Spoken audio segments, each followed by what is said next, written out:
Unlock the power of your mind. This is Provocative Enlightenment with Eldon Taylor.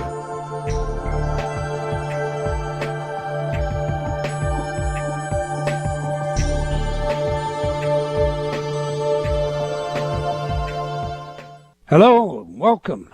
Thank you for joining us today. The next hour is devoted to learning something more, not just about the world of shoes and ships and sealing wax, but about how, what, and why we believe as we do. A time for the open-minded and a time for those willing to question what they think they know or what they may believe, those willing to be uncertain for an hour. I'm Eldon Taylor, and this is Provocative Enlightenment. My partner Ravinder is here in the studio with me today, who is just faunching at the bit to say hello to all of you, share her special insight, her vision for the future, and, of course, tell you all about where you can learn more about our show. So go. Well, hello, everybody. Lovely to be back. We have a fascinating show on the schedule today, but I won't give out any secrets quite yet. Just to say that I'm excited about it. I think it's a great subject. But then we always have great subjects on Provocative Enlightenment Radio. And if you go to our website, provocativeenlightenment.com, you can see over a decade worth of our archives. So there's a great deal of education available for you there in the most entertaining format possible. I know I'm constantly learning. You know, we talk about being uncertain for an hour. I think I'm now permanently uncertain, and I think that's a good thing because that makes it possible for me to learn more, take in more. So all is good. Well, great. All right. Listen, if you listen in the archives, that's wonderful. We appreciate it. If you catch a podcast, that's wonderful. We appreciate it. But in upcoming weeks, we're going to have some guests that will take questions from the audience live. So be sure to go to KKNW and get the Listen Live application and install it. Try to join us live if you can. All right, in this week's Spotlight, I want to discuss intelligence. What exactly do we mean by intelligence? Do you have to be human to be intelligent? If animals possess intelligence, do plants? Do we think that feeling is a part of intelligence? Awareness, is that a measure of intelligence? Is the universe itself, as many philosophers and mathematicians believe, intelligent? Webster defines intelligence this way: the ability to acquire and apply knowledge and skills, the act of understanding, comprehension. Now think about that. Well, I turn to some controversial research regarding plant intelligence. Did you know that plants have a brain, at least a neural network? Indeed, quoting Stephen Harold Buhner, the similarity of human and plant neural systems and the presence of identical chemical messengers within them illustrate just why the same molecular structures, e.g., morphine, cocaine, alcohol, that affect our neural nets also affect plant consciousness. For their neural networks to function and demonstrate consciousness, plants use virtually the same neurotransmitters we do, including the two most important, glutamate and GABA. They also utilize, as do we, acetylcholine, dopamine, serotonin, melatonin, epinephrine, norepinephrine, various estrogens, testosterone, and more, including a number of other neuroactive compounds. They additionally make use of their plant-specific neurotransmitter, auxin, which, like serotonin, is synthesized from tryptophan. These plant intelligence transmitters are used, as they are in us, for communication within the plant organism and to enhance brain function. So the fact is, plants perceive their environment and react accordingly.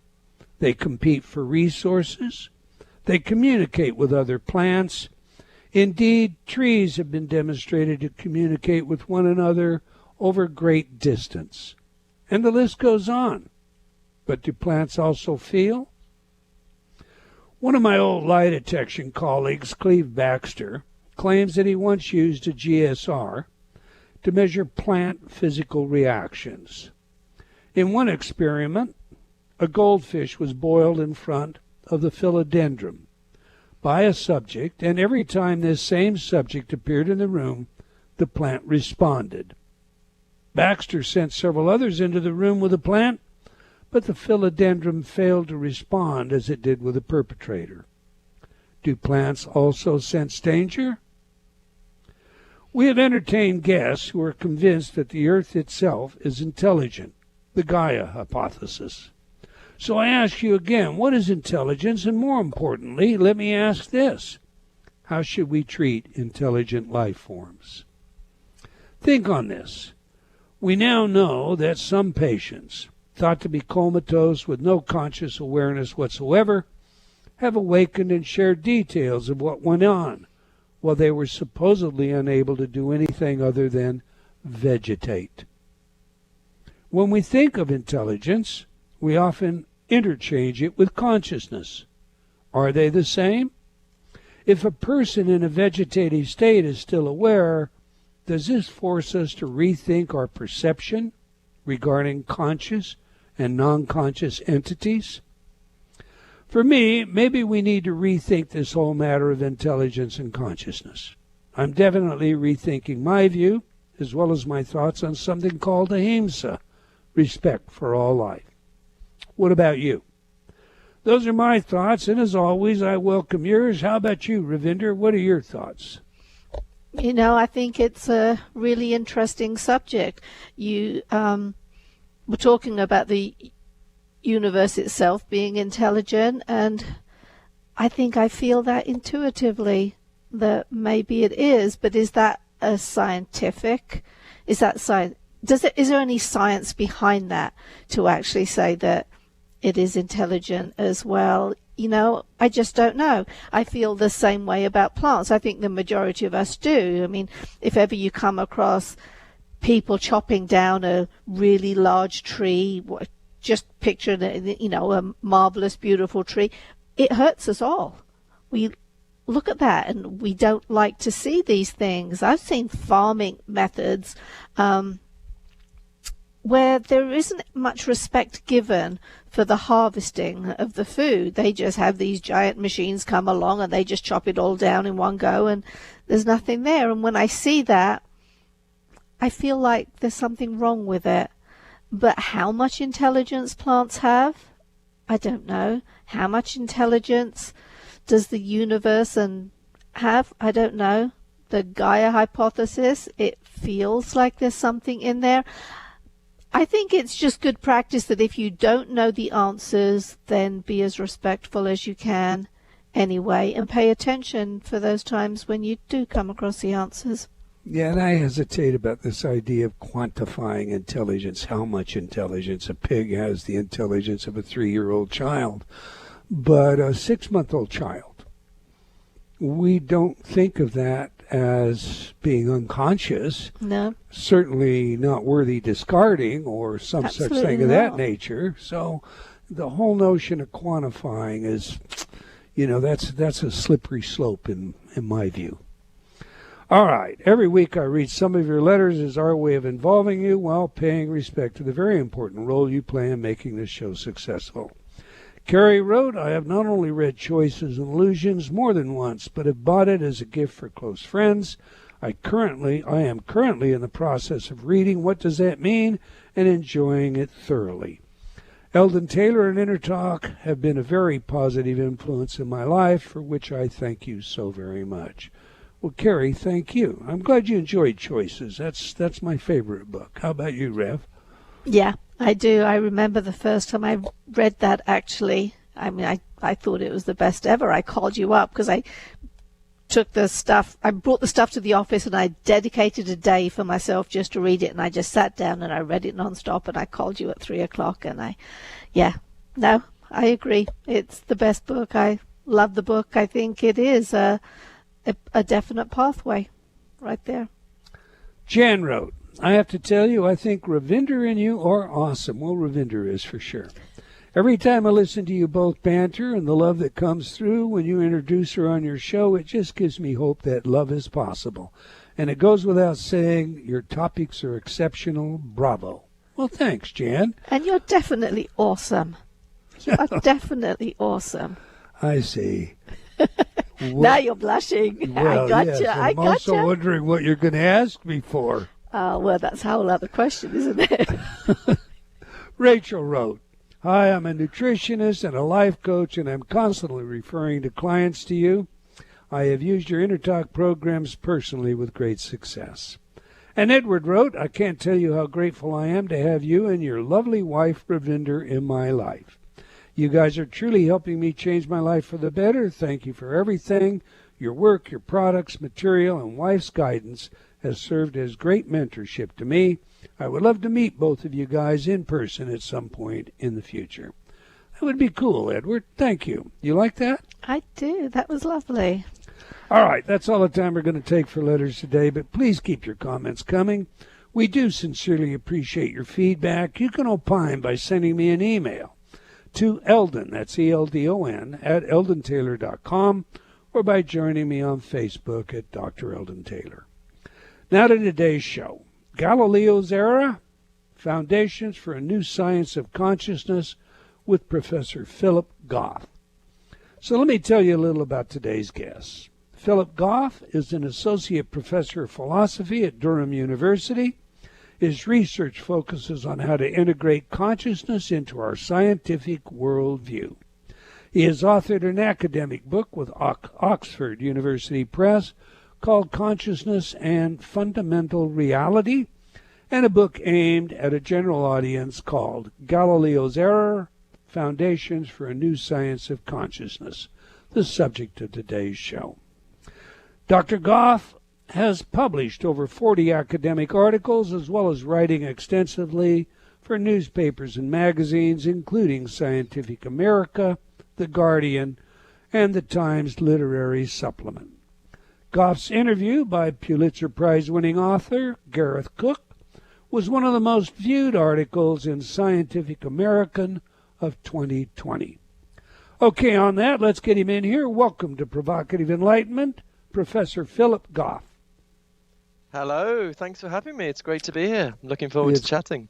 It's a pleasure to have you, and I was quite curious as to whether or not you'd show right on time, since Ravinder explained to me you have to put your daughter to sleep. I think that's just so cool.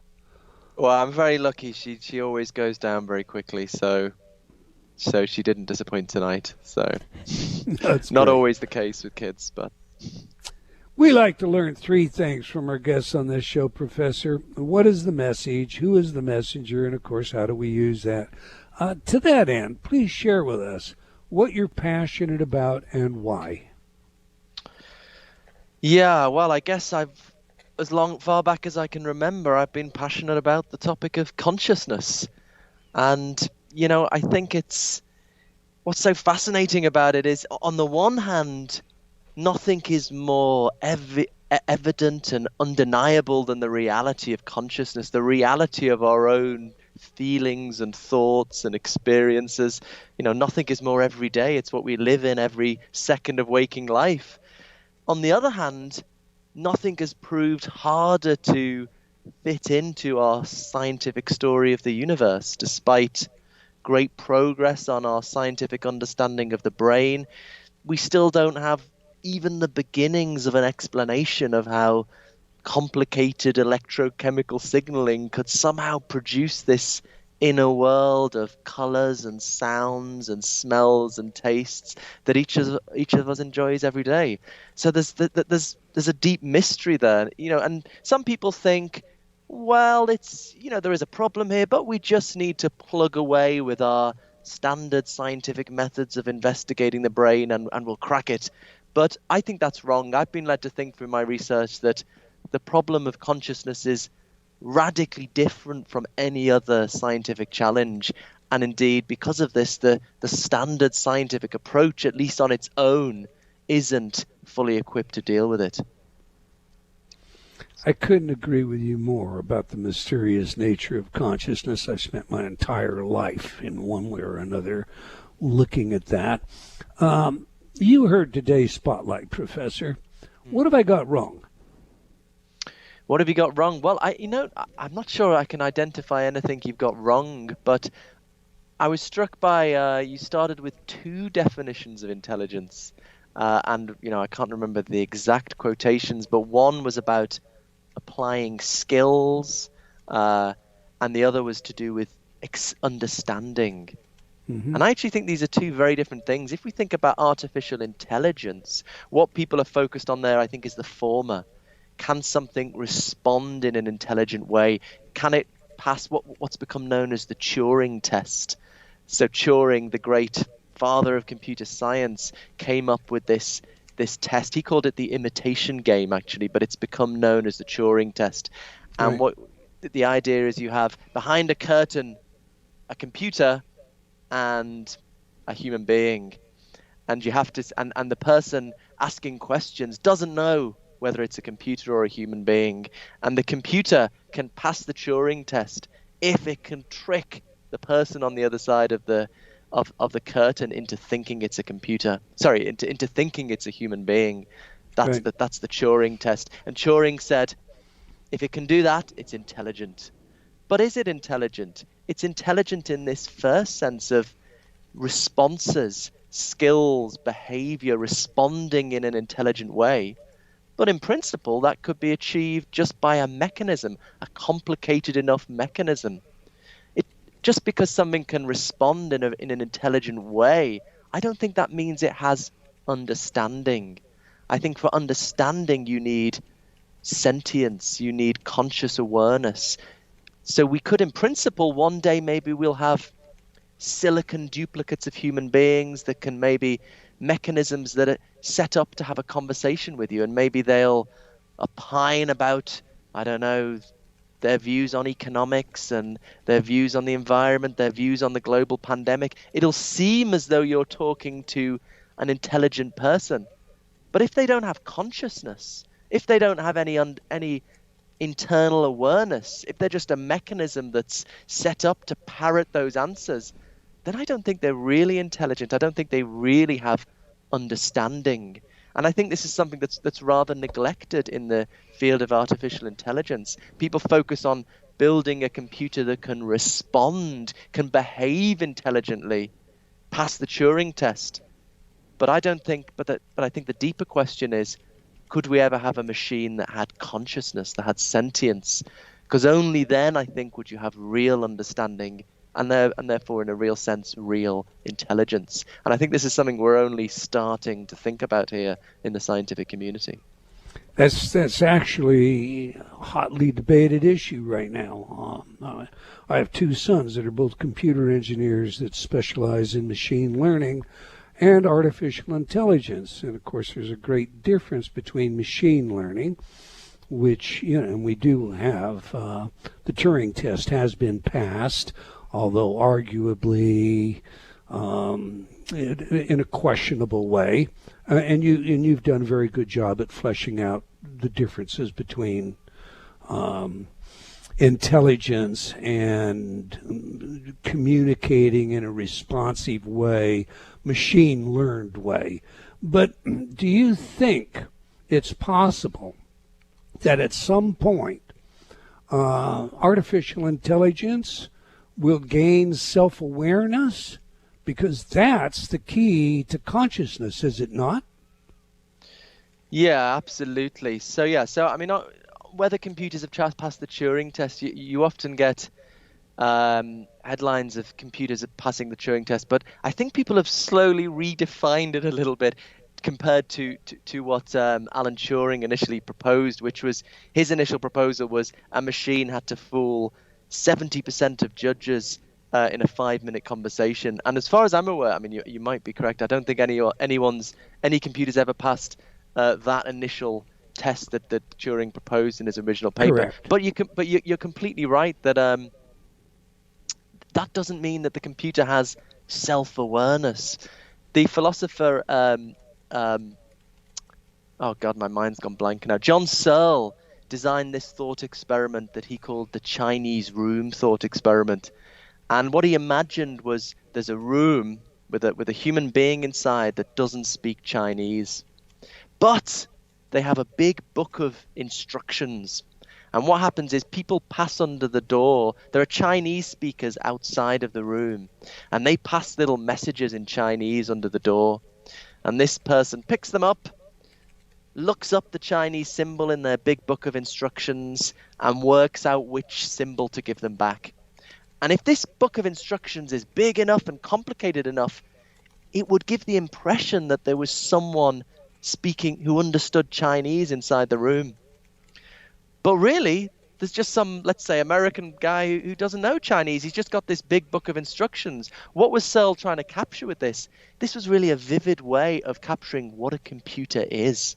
A computer is an algorithm, is just a complicated set of instructions. So the fact that a computer can follow a set of instructions, even complicated enough to give the impression that it understands Chinese by giving the answers, it doesn't mean it really does. Just as that person in the room with their big book of instructions doesn't really understand Chinese. So as you say, what we need is, what would it take for something non-organic, a machine, to be conscious? And, this is still early days in the science of consciousness, and we're still really a long way from having a definite answer. But there are a number of proposals. One I explore in my book is the integrated information theory, and according to this theory, consciousness goes along with integrated information.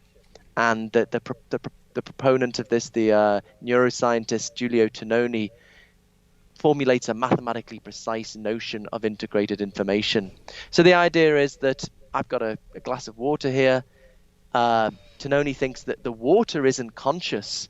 Why not? Because there's more integrated information in the molecules making up the water than there is in the water itself. So there isn't much integrated information in the water as a whole. But in the human brain, we have 86 billion neurons, each connected to 10,000 others, yielding trillions of connections. There's an unbelievable amount of integrated information. If you take out a tiny bit of the brain, you lose a huge amount of information, because the way it stores information is dependent on that network, that web of connections. And so Tononi thinks that's why you have consciousness in the brain, because there's much more integrated information in the whole than there is in the parts. There's some modest confirmation to this theory. It explains, for example, why there is consciousness in the posterior cortex, but not in the cerebellum. The cerebellum has a huge number of neurons. It's got 69 billion out of the brain's 86 billion, and yet it doesn't seem to be consciousness. Why not? Why does the posterior cortex with its fewer neurons have consciousness when the cerebellum with its 69 billion neurons doesn't? Well, the idea is it's because there's more integration in the cortex. Now, if this theory is true, actually, something that's anything like the kind of computers we have now would not be conscious. Because although you can have a hell of a lot of information in a computer, it's not stored in a way that depends on the connections. If you take out a couple of transistors, you don't lose that much information. So it doesn't mean we couldn't have artificial consciousness, but it means we'd have to have something very different from the kinds of computers we have now. We'd have to have something that stores information in a web of connections. Just finally, one interesting implication of this theory: if we ever got to a time when there was more integrated information in the internet than in a human brain, this theory predicts we would cease to be conscious in our own right. We'd be absorbed in a sort of supermind, ubermind of the internet. But you don't need to worry, because there's an unbelievable amount of integrated information in the human brain, and we're a very long way away from the internet surpassing that. But basically, I think it's early days. We've thought a lot about artificial intelligence. We haven't really got to first base, I think, in thinking about artificial consciousness. Very well explained, sir. We have a break, a hard break coming up in front of us. When we come back, I'm going to ask you this. That theory essentially is very similar to the notion of emergent properties. So I'm going to ask you about emergent properties when we return. We're speaking with Professor Philip Goff about his work and book, Galileo's Error, Foundations for a New Science of Consciousness. I love the book. It is a great read. It is an enjoyable read, and I highly recommend it.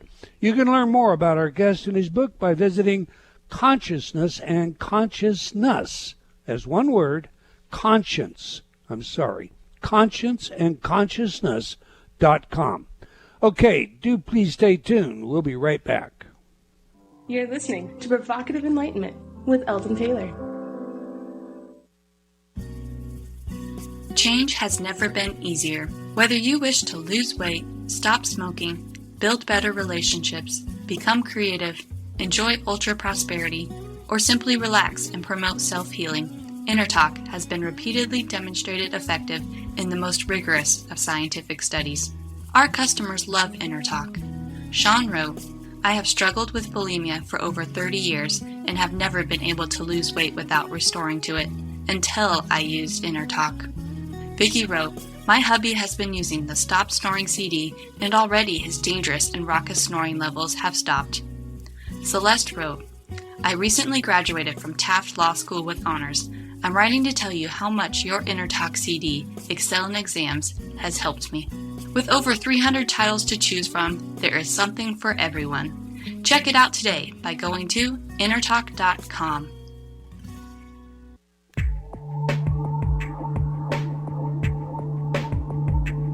Unlock the power of your mind.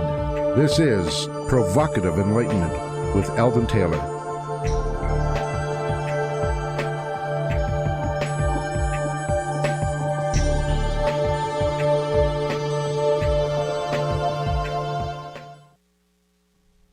Welcome back. If you just joined us, we're chatting with Professor Philip Goff about his work and book, Galileo's Error, Foundations for a New Science of Consciousness.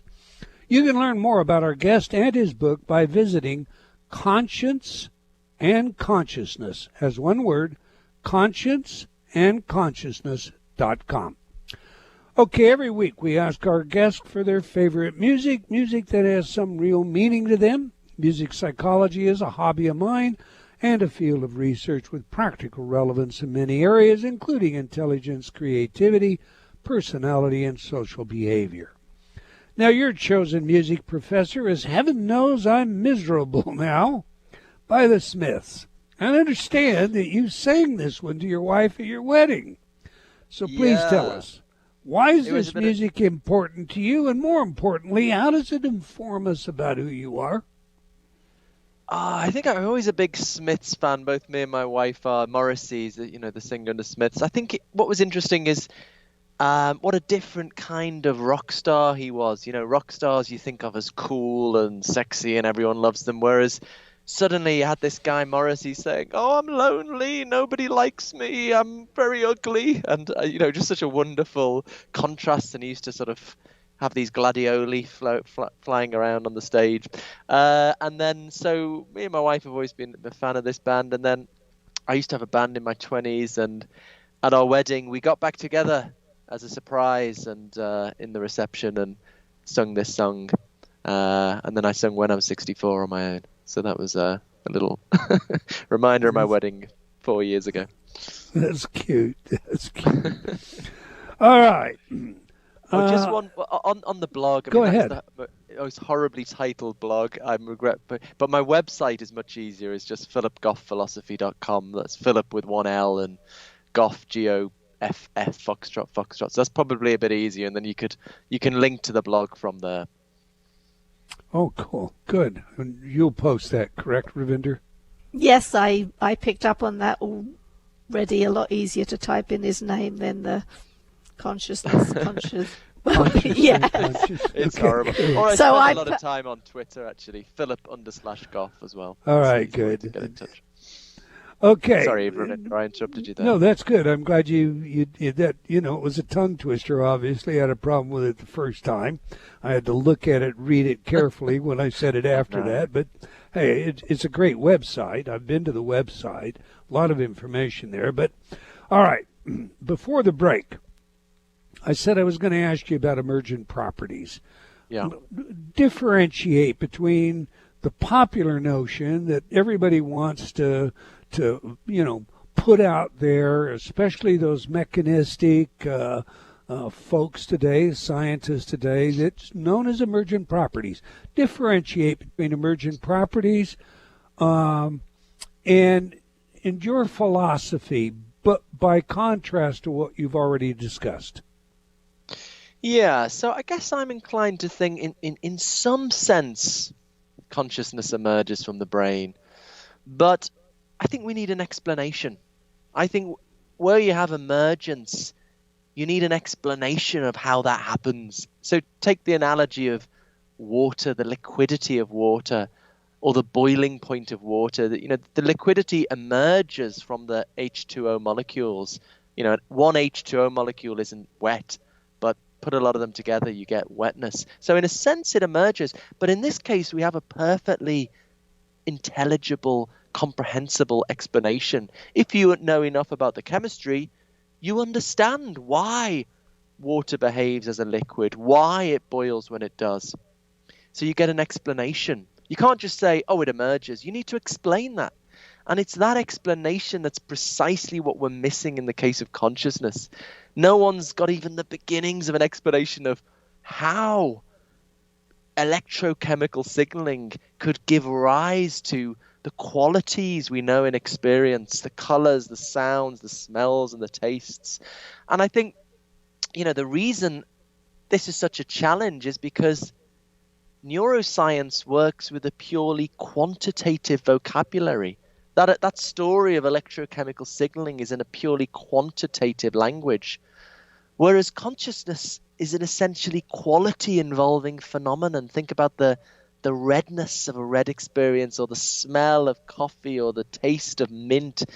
You just can't capture those kinds of qualities in the purely quantitative language of neuroscience. And so as long as your description of the brain is framed in that purely quantitative language, you're always just going to leave out these qualities, and hence really leave out consciousness itself. And you just finally on this, what I try to press, and this hence the title of my book, Galileo's Error, is we shouldn't be surprised that our standard scientific approach struggles to account for consciousness. And that's because our standard scientific approach was designed to exclude consciousness. So a key moment in the scientific revolution in 1623 was Galileo's declaration that mathematics was to be the language of the new science. He said, right, from now on, science is going to work with a purely mathematical, quantitative vocabulary. But Galileo, also known as the father of modern science, understood quite well that you can't capture the qualities of consciousness in these terms. You can't capture the redness of a red experience in an equation. So Galileo said, right, if we seriously want a mathematical science, we have to take consciousness outside of the domain of science. So in Galileo's worldview, there is a radical division between the quantitative domain of science and the qualitative domain of consciousness with its colors and sounds and smells and tastes. So this was the start of mathematical physics. It was only once consciousness was out of the way that mathematical physics was possible. So I think this is really important. I just finished this. Sorry, I've gone on a little bit, but I think this is important because so many people think, okay, there's a problem of consciousness, but look at the success of physical science in explaining more and more of our universe. Of course it will one day crack it. But I argue that this is rooted in a misunderstanding of the history of science. Yes, physical science has been so successful, but it's been so successful precisely because, and from the moment that Galileo designed it to ignore consciousness. Galileo gave it a more narrow scope. And so the fact that it's done well since it ignored consciousness doesn't mean it's going to do well when we bring consciousness back into the story. So I think we can have confidence that we will one day have a science of consciousness. But I think we need to rethink what science is, because the scientific approach we've had for the last 400 years was designed to ignore consciousness. It was designed to focus on the quantitative, not the qualitative. And the empirical, the verifiable, not the subjective. Yeah, excellent. That's another way of putting it. So this is, another way of seeing why consciousness is not just another scientific problem, is that consciousness is not publicly observable. You can't look inside someone's head and see their feelings and experiences. We know about our consciousness not from experiments, but from our immediate awareness of our feelings. If I'm in pain, I'm just directly aware of my pain. So, of course, science is used to dealing with unobservables. You can't directly perceive a fundamental particle, but there's an important difference. In all other cases, we postulate unobservables in science to explain what we can observe. What we're trying to explain all the time in science is as you said, publicly observable data. But in the case of consciousness, it's different. The thing we are trying to explain is not publicly observable. And so it's a totally different explanatory enterprise. And I think this really constrains our capacity to deal with it experimentally, which is not to say we can't learn some things about it experimentally, but it's not the full story. So science is focused on explaining publicly observable data in the quantitative mathematical vocabulary. But consciousness is when we're dealing with consciousness, we're trying to explain something that's not publicly observable and that has this qualitative nature. Colors, sounds, smells, tastes that you can't capture in a purely quantitative mathematical vocabulary. It's a totally different explanatory enterprise, which Galileo, the father of modern science, totally understood. So that's why he never intended physical science to be a complete story of reality. He said, look, let's just focus on what we can capture in mathematics. Ignore the rest. We can't do science with it, or we can't do this kind of science with it. And it's a lesson we've forgotten. And I suppose I could take the exception that it's really not Galileo's error, because he was aware of what he was doing. It was the following of that principle by everyone else, attempting to convert everything into empirical data that was, as we call it, scientifically verifiable. That was the mistake, right or wrong? Yes, you're completely right, Eldon. So yeah, my book has a provocative title, but I've got a lot of time for Galileo, and as you say, he understood the situation here much better than we did. I think we're now going through a phase of history where human beings are so blown away by the success of physical science and the incredible technology it's produced that this inclines people to think, this is it. We've got the truth. We haven't got all the answers, but we've got the method for finding the truth. And that gets wrapped up in people's identity, their sense of themselves. People sometimes talk of religion as a crutch or an identity, but I think a certain kind of scientism can also, people like to think that's who they are. They're on the side of progress.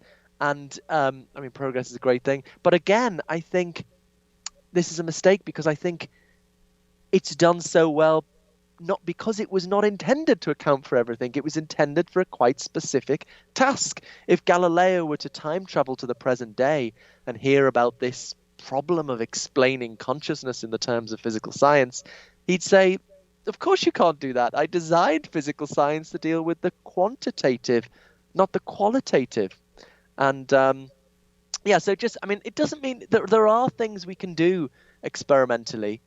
Although you can't observe consciousness, you can ask people what they're feeling and experiencing, and you can scan their brains. And in this way, we can try and establish what kinds of experience go along with what kinds of brain activity. That's what we can do experimentally, and we've made great progress on that. But that's not a full science of consciousness, because what we ultimately want is an explanation. Why is it that certain kinds of brain activity go along with certain kinds of experience. Why should that be? And that's not a question you can answer with an experiment. All you can do with experiments is establish more and more correlations between brain activity and consciousness. You can't, with an experiment, explain why those correlations obtain. Very well said. And a lot of the secular reductionistic mechanistic philosophies today are nothing more than scientism. Professor, that's my view. I don't mean to put words in your mouth. Please define for our audience panpsychism, because that's where we're going, is it not? Yeah. So I guess in our standard standard way of thinking about things, consciousness exists only in the brains of highly evolved organisms, and only exists in very recent history, cosmically speaking, at least. But according to panpsychism, consciousness pervades the universe and is a fundamental feature of it. So it doesn't literally mean everything is conscious. There's common misunderstanding, although that's what the word means. Pan means everything, and psyche, mind. But the basic view is that the fundamental building blocks of reality, perhaps fundamental particles like electrons and quarks, or perhaps universe-wide fields. Many theoretical physicists prefer to think in terms of universe-wide fields and then think of particles as sort of local excitations in fields. But whatever we think of as the fundamental building blocks of reality, physical reality, for the panpsychist, they have unimaginably simple forms of experience. So let's think, for the sake of simplicity, fundamental particles have unimaginably simple forms of experience, and the very rich and complex experience of the human or animal brain is somehow built up out of those very simple bits of experience at the fundamental level. So sounds a bit crazy, but more and more philosophers and even some neuroscientists are starting to think about that this might be our best hope for trying to give a science of consciousness, because we can't bridge the gap from the purely quantitative story of electrochemical signaling to the qualitative qualities we find in experience. But it might be possible if we put some kind of basic experience at the bottom. It might be possible to bridge the gap from very simple forms of experience at the fundamental level up to the complex experience of the human or animal brain. And that's precisely what the panpsychist research program that I'm an active member of, with philosophers and neuroscientists and physicists, is currently trying to make progress on, and it's very exciting times. Drawing on what you said, what we've talked about already, models of organization, integration in particularly, if the fundamental material, non-material material, that makes up this universe is, for all intent and purposes, let's just say, quantum level intelligent, would we expect to see an emergent property arise as a result of that organization and integration? Well, that's the hope. Yeah. I mean, we know consciousness exists. Nothing is more evident, where we started off this conversation, nothing is more evident than the reality of our own experiences. The puzzle is, where does it come from? How does it get here? This is not a question, as I say, we can answer with an experiment. How do we answer it? I think we just have to try and formulate a theory of reality that fits the experimental data from neuroscience, fits the data from physics, including quantum physics that you're referring to. There's a volume with Oxford University Press on quantum mechanics and consciousness coming out that I've got a contribution to. But also that avoids these explanatory gaps. That's the problem with materialism. There's this gulf of an explanatory gap between the quantitative story of neuroscience and the qualitative story of human consciousness. So we need to bridge those gaps, and we need a simple theory. That's the general scientific approach, to try and have as simple and unified a theory as possible. That's why I don't like so much traditional belief in the soul, that the consciousness is non-physical. I don't like divides in nature between the physical stuff and the non-physical stuff. I want a more simple, unified picture of nature. So I think panpsychism captures all these. It can fit the data. It hopefully eliminates explanatory gaps. We can explain how human consciousness emerges from simpler forms of consciousness. And it's a simple, elegant, unified story. There's just one kind of stuff, and it's both physical and consciousness. On this view, matter is what consciousness does. There's just consciousness stuff. Physical science tells us how it behaves. So there's just matter, but it can be seen from two perspectives. Are you familiar with Hameroff and Penrose's theory on microtubules and the interaction at a quantum level? Yeah, I've had conversations with both of them, actually. I've had a lot of conversations with Stuart, and then at the big consciousness conference he runs in Arizona, I was lucky enough to have lunch with Roger Penrose, and we talked over some of this stuff. I mean, what's interesting about their view, Penrose's motivation, and this comes back actually to where we started, it's not so much consciousness, but intelligence, cognition. Penrose made a fascinating connection with Gödel's incompleteness theorem. Gödel proved that you can't reduce mathematics to axioms. So in a sense, you could never had an algorithm that could completely compute mathematics, and he proved that. So Penrose, in his book, what was it called? I think the Emperor's New Mind, I think it was called. He said, well, we understand mathematics. So if a computer can't, we can't be computers. And he thought indeed that there must be something non-classical, something quantum underlying the kind of cognition that allows us to understand mathematics when a computer never could. So that's really what motivates him, and then Hameroff worked out the sort of the empirical implications of that with microtubules. So it's a fascinating theory, and I've never seen an adequate response to Penrose's argument, but it's more focused on understanding rather than consciousness. But maybe these are two sides of the same coin. Right. Kurt Gödel's first principles, inherently improvable. Professor, are you familiar with the new research that just came out of Japan, where the researchers showed microscopic responses, faint flashes of light in the structure of human cells when exposed to magnetics that they're referring to as, quantum quirkiness? I'm not sure I am, actually, with this specific data. It's a brand new study that was just published in Nature. Okay, let's go somewhere else. Sounds fascinating. I'll look it up.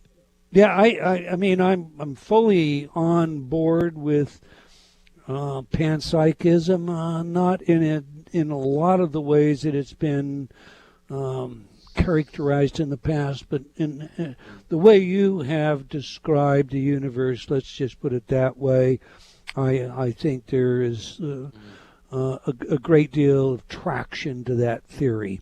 I can see that we're getting short on time. So, Professor, before we get out of here, I want you to take a minute and tell everybody where they can get your book, where they can learn more about you, read your blog, etc.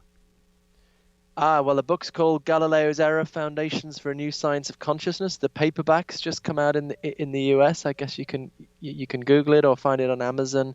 My website is philipgoffphilosophy.com with one L and G-O foxtrot for Goff. I write a lot of popular articles, which are linked to on my website, and my blog's linked to. Now, I spend a lot of time arguing on Twitter, Philip_Goff. So if you want to get in touch that way, and I'm just about to start to do something with my YouTube channel. Actually, I'm gonna do a series tentatively titled "The Mind Under Lockdown." We just got a new lockdown in the UK, and I'm going to interview three guests, three brilliant women, in fact, young female philosophers, on each of the major theories of consciousness: materialism, dualism, panpsychism, and idealism. We're going to have some conversations over the next few months. So I'll link to that on my website at some point. I haven't. Should get that. Yeah. Sounds exciting. Project. Now, one last question, and you get 1 minute for this one, and it's probably the biggest of all. Our listeners are hearing all about consciousness. What has that got to do with the meaning of life? It's a good question, because I don't think this is just an abstract puzzle. I think consciousness is at the root of human identity. We fundamentally relate to each other as creatures with feelings and experiences. Consciousness is the basis of everything that's important in human existence, and yet our standard scientific theory of reality doesn't have a place for it. If you attend to your experience, what it's like to be you right now, the colors, the sounds, the smells, and the tastes, our official scientific worldview says that all that's really going on in your head is the purely quantitative story of electrochemical signaling. And I think that's equivalent to saying those qualities don't really exist. And that's absurd. Nothing is more evident than the reality of the qualities you immediately experience, the colors, the sounds, the smells. So I think we're at a position where our official scientific worldview denies the existence of the thing that's most evident and the thing that is the core, what human life is all about, what gives it value. So I think this leads to a real sense of alienation, a sense that we don't belong to the world, we don't fit in. Panpsychism is a theory of reality, a worldview that can accommodate what science has to tell us. All right, the sir. Observable data, but also consciousness. I don't want to cut you off, but we're out of time. The book is Galileo's Error. Go get a copy of it. It is a great read. I want to thank you, sir, for sharing your work and your experience with us, and we wish you the best in your endeavors to come. All right, we've come to the end of another episode of Provocative Enlightenment, and I want to thank all of you for joining us today. Until next time, wherever you are in the world, remember, believing in yourself always matters.